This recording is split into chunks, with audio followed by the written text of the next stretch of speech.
Hi all welcome back to my channel. ನಾನು ನವ್ಯ. ಇನ್ನು ನಮ್ಮ ಲೈಫಲ್ಲಿ ಎಷ್ಟೇ ಪ್ರಾಬ್ಲಮ್ಸು, ಸ್ಟ್ರೆಸ್ಸು ಅಥವಾ ಬ್ಯಾಡ್ ಡೇಸ್ ಇದ್ರೂ ಕೂಡ ಪ್ರತಿ ಮಾರ್ನಿಂಗ್ ಒಂದು ಹೊಸ ಚಾನ್ಸ್ ಥರ ಅಲ್ವಾ. ಸೊ ಹಿಂದಿನ ದಿನದಲ್ಲಿ ಆಗಿರೋಂಥ ಬೇಜಾರು, ಮಿಸ್ಟೇಕ್ಸು ಮತ್ತು ಟೆನ್ಷನ್ ಎಲ್ಲನೂ ಸ್ವಲ್ಪ ಸೈಡಿಗಿಟ್ಟು ಹೊಸ ದಿನನ ಪಾಸಿಟಿವ್ ಆಗಿ ಸ್ಟಾರ್ಟ್ ಮಾಡಿದ್ರೆ ಮನಸ್ಸಿಗೆ ಒಂದು ಒಳ್ಳೆ ಪೀಸ್ ಸಿಗುತ್ತೆ ಅನ್ನೋದು ನನ್ನ ಥಾಟು. ಸೊ ನಾನು ಕೂಡ ಇವತ್ತಿನ ವ್ಲಾಗ್ನ ಒಂದು ಸಿಂಪಲ್ ಹ್ಯಾಪಿ ಮೂಮೆಂಟ್ಸಿಂದ ಸ್ಟಾರ್ಟ್ ಮಾಡಿಕೊಂಡೆ. ಸೊ ಮಾರ್ನಿಂಗ್ ಕಾಮ್ ವೈಬ್ ಜೊತೆ ಫ್ಯಾಮಿಲಿಗೇನಾದರೂ ಟೇಸ್ಟಿ ಬ್ರೇಕ್ಫಾಸ್ಟ್ ಮಾಡಲೇಬೇಕಲ್ವಾ. ಸೊ ನಾನು ಇವತ್ತು ದೋಸೆ ಮಾಡಿಬಿಟ್ಟು ಪಂಪ್ಕಿನ್ ಪಲ್ಯ ಮಾಡೋಣ ಅಂತ ಅಂದ್ಕೊಂಡಿದ್ದೆ. ಅದನ್ನೇ ರೆಡಿ ಮಾಡ್ತಾಯಿದ್ದೆ. ಪಂಪ್ಕಿನ್ ಪಲ್ಯ ಜೊತೆ ದೋಸೆ ತುಂಬಾ ಚೆನ್ನಾಗಿರುತ್ತೆ. ಇವೆರಡು ಒಳ್ಳೆ ಕಾಂಬಿನೇಷನ್ ಅಂತ ಹೇಳ್ಬೋದು.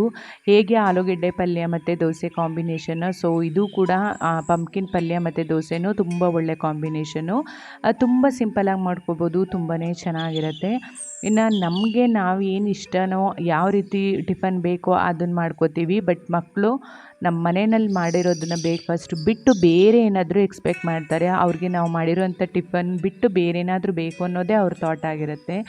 ಸೊ ಇನ್ನು ನನ್ನ ಮನೆಯಲ್ಲೂ ಅಷ್ಟೇ, ನಮ್ಮ ಮಕ್ಕಳು ದೋಸೆ ಪಂಪ್ಕಿನ್ ಪಲ್ಯ ತುಂಬ ಕಮ್ಮಿ ತಿನ್ನೋದ್ರಿಂದ ಅವ್ರಿಗೇನಾದರೂ ಮಾಡೋಣ ಅಂತ ಹೇಳಿ ಆನಿಯನ್ ದೋಸೆ ಮಾಡೋಣ ಅಂತ ಅಂದ್ಕೊಂಡೆ.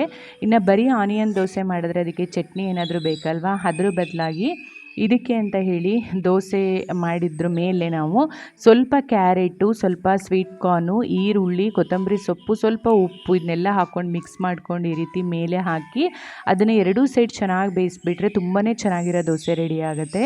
ಇದಕ್ಕೆ ನಮಗೆ ಚಟ್ನಿ ಅವಶ್ಯಕತೆ ಇರಲ್ಲ, ತುಂಬಾ ಚೆನ್ನಾಗಿರುತ್ತೆ. ಬ್ರೇಕ್ಫಾಸ್ಟು ಜೊತೆಗೆ ನಮಗೆ ಲಂಚ್ ಬಾಕ್ಸ್ ರೆಸಿಪಿ ಕೂಡ ಆಗುತ್ತೆ. ಇದು ಅಷ್ಟು ಸಿಂಪಲಾಗಿ ಮಾಡ್ಬೋದು, ತುಂಬಾ ಟೇಸ್ಟಿಯಾಗಿರುತ್ತೆ.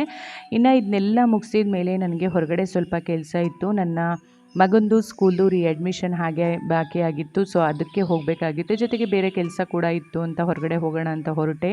ಇನ್ನು ಹೊರಗಡೆ ತುಂಬಾ ಬಿಸಿಲಿತ್ತು. ಹೊರಗಡೆ ಹೋಗೋದು ಅಂದ್ರೆ ಭಯ ಆಗುತ್ತೆ. ಏನು ಮಾಡೋಕ್ಕಾಗತ್ತೆ, ಕೆಲಸ ಅಂತ ಇದ್ದಾಗ ಹೋಗಲೇಬೇಕಲ್ವ. ಸೊ ಅದನ್ನು ಕೂಡ ಹೋಗಿ ನಾನು ಕೆಲಸ ಮುಗಿಸ್ಕೊಂಡು ಬಂದೆ. ಇನ್ನು ಈವ್ನಿಂಗು ಮನೆಗೆ ಬಂದಮೇಲೆ ಅಡುಗೆ ಎಲ್ಲ ಮುಗಿಸ್ಕೊಂಡು ಅದಾದ ನಂತರ ನನ್ನ ಮಗಂದು ಹಾಲಿಡೇ ಹೋಮ್ವರ್ಕ್ ಏನಿತ್ತು ಅದು ಪೆಂಡಿಂಗ್ ಆಗಿತ್ತು. ಅವನಿಗೆ ಮಾಡ್ಕೊಳ್ಳೋ ಅಂಥದ್ದನ್ನ ಅವ್ನು ಮಾಡೋ ಅಂಥದ್ದನ್ನ ಅವ್ನು ಮಾಡಿ ಮುಗಿಸ್ಕೊಂಡಿದ್ದ. ಬಟ್ ಇನ್ನು ಸ್ವಲ್ಪ ಹೋಮ್ವರ್ಕು ಪೆಂಡಿಂಗ್ ಇದ್ದಿದ್ದರಿಂದ ನನ್ನ ಹೆಲ್ಪ್ ಬೇಕಾಗಿತ್ತು ಅವನಿಗೆ. ಹಾಗಾಗಿ ಅದನ್ನು ಹಾಗೆ ಬಾಕಿ ಮಾಡ್ಕೊಂಡಿದ್ದ. ಅದನ್ನು ಕಂಪ್ಲೀಟ್ ಮಾಡಿಕೊಡೋಣ ಅಂತ ಕೂತ್ಕೊಂಡೆ.